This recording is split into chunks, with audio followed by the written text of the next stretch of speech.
Bienvenue dans les anniversaires de la semaine. Bon, vous l'avez promis, vive John Williams avec Les Dents de la Mer, Home Alone, Indiana Jones, Star Wars. Bah tiens, c'est ici que ça se passe. Allez, avec Gérald Olga, Mireille et Patrick en invité. Et ici, le Wiener Philharmoniker chez Deutsche Grammophon.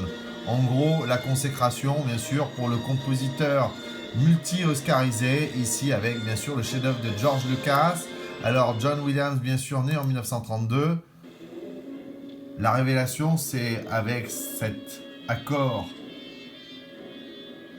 de cordes angoissante dans ce film que personne n'avait vu venir, Spielberg, avec quand même Roy Scheider, Robert Shaw, mais aussi Richard Dreyfuss. C'est bien sûr Les Dents de la Mer.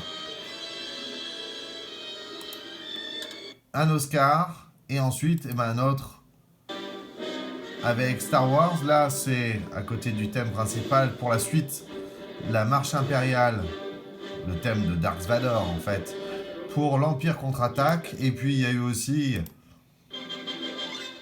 Superman. En gros, vous l'avez compris, John Williams est devenu le spécialiste de la musique symphonique à Hollywood. Il faut bien voir que juste avant, c'était des chansons en tous azimuts, le disco et du grand n'importe quoi. Et puis d'un coup, la grande musique est revenue dans le grand cinéma.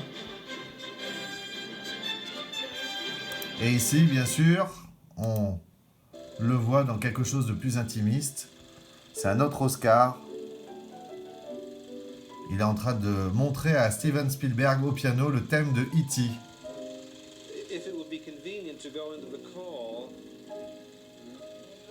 Il faut savoir que John Williams, c'est l'homme le plus nominé aux Oscars derrière Walt Disney. C'est pas mal ça.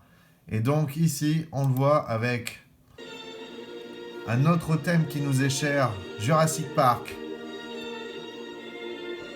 Mais à toutes les époques, dans les années 90, c'était ici Jurassic Park. Dans les années 2000, c'était Harry Potter. N'est-ce pas, Olga? Ouais. Et puis, dans toutes les époques, c'est Indiana Jones.